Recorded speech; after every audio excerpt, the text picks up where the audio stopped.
All right, everybody, I am here with a very special guest, somebody that we have been waiting a long time to have on the show. I've been waiting forever to talk to this guy because we've been in touch for a couple of months now already. Mel Rojas Jr., the latest acquisition of the Tigers. Of course, this is already 6 months ago, but welcome to the show, Mel.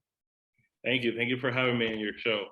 Yeah, I appreciate it. We're really excited to have you here. And obviously, things have not gone exactly as expected, both for fans and for yourself. But nevertheless, we believe the best is yet to come. And so we are excited for what's going to happen the rest of this year and beyond with you.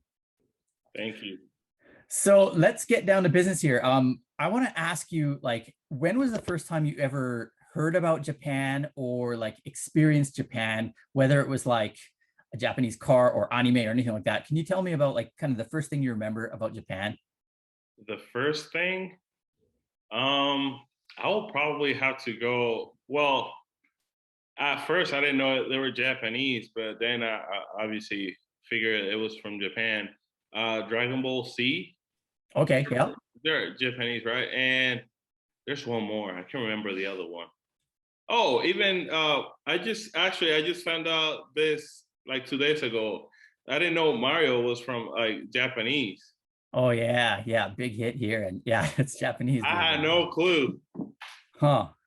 So Cool. yeah, but one thing, one movie that I love, and it's might be my favorite from that the whole saga or whatever.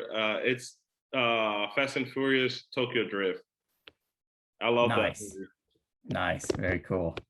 Okay, so then you arrived in Japan. Obviously, it's only been a few months, but what was your first impression, or was there something that kind of impressed you, or like maybe changed what you had originally perceived about Japan when you arrived? Well, my first 2 weeks, I was obviously I had to do quarantine, so like I didn't get to see much because when I arrived here, it was nighttime, so I didn't get to see any much. But when I got out of quarantine, I remember I was driving from the stadium for coaching to my apartment, just driving by the water. It kind of reminded me like back at home, like Dominican and also in Miami, where there's so many boats, and I'm a big boat guy.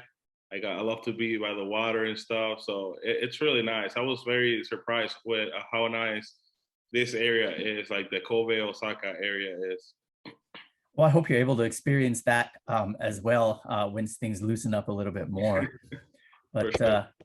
yeah, so speaking of back home and such, I know that baseball kind of runs in your family with your dad being a former big leaguer. Can you talk a little bit about your baseball background, including those relatives that play ball?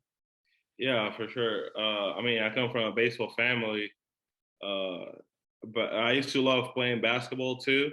I can say I was pretty good playing basketball. And I remember my mom asking me one time whether I wanted to be a basketball player or a baseball player. And obviously I had to go with baseball because of my family. I mean, my dad played in the big leagues, my cousin, Moises Alou, and then the three Alou brothers, they also play in the big leagues at the same time, in the same team at the same time in the outfield. So that's pretty special. Did you grow up watching a lot of ball like at the ballpark then, or what was that like? Yeah, for sure. I spent all summer. I went to school in Dominican, and then like I would go in summers. I would go to where my dad was, and I would spend the summer. So it was great being in the baseball life since from a young age, especially being around guys like Pedro Martinez, Sammy Sosa, Moises Alou, which he was also a teammate with my dad, and a bunch of like great players. All right, so this question might be a bit biased then, but who was your favorite player growing up? You can go with a family member or not, but who did you kind of idolize? Oh, I don't care. I would say it. Ken Griffey Jr. for sure. Oh. And then as I got older, Manny Ramirez was my favorite player. Well, definitely my favorite hitter. Do you think you tried to kind of incorporate any of what they do into how you play the game?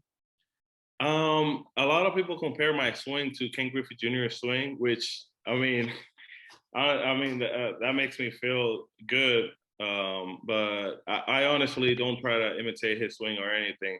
A lot of people also compare my swing to Robinson Cano's swing. I think it's more like the finish that they say is similar, but to be honest, I don't try to. I try to be myself. I'm not trying to be like them at all. I wish I had their talent and their numbers, but I'm just trying to be myself. Fair enough. So I just recently read that you were part of the Dominican team in the 2017 WBC. Is that correct? Right. Can you tell me a little bit about that experience playing on that team and how you felt about the tournament? For sure, the best experience in my career. Hands down, that's the best experience. I feel I wouldn't trade that for anything. I mean, being around guys like Robinson Cano, Jose Bautista, Nelson Cruz, all those big name guys, Manny Machado, Jose Reyes, it was special. It was such a great team. We couldn't make it to the finals, but it was definitely the best experience. And also representing your country in a tournament that big, it's huge. Well, so when I hear those names, I kind of wonder, like, how did you guys not get further than you did? I mean, yeah, we had. I think it was just one bad game that we had. We made a couple mistakes, and not to blame the umpires, but I feel like some calls from the umpires also messed up our game. We were playing against Puerto Rico. They had a really good team, though. They had a really good team, and then we were playing. And then when we lost against the United States, Adam Jones made a game-saving catch, which whenever I see him, I'm going to remind him of that. He made a great catch, and it cost us the game pretty much. So pardon my ignorance here, but what was your role on the team? Like, how much playing time did you get? I didn't get much playing time. My role was just more of a backup outfielder, which that's what I did, and pinch run. But I came out, they gave me a very important at bat, which I had a bunt, and I got the bunt down, and that's what made us beat Colombia, and we advanced to the next round, to the second round. Nice. So any thoughts on the upcoming Olympic Games then? I know there's only going to be 6 countries participating as far as the men's baseball, but any thoughts on that? Yeah, I mean, I would have loved to play for Dominican. They're going to be there playing the baseball team, but I'm not able to. But I mean, I wish them the best. Got any friends on the team? Yeah, all of them are my friends. Like every single baseball player knows each other in Dominican. Nice, nice.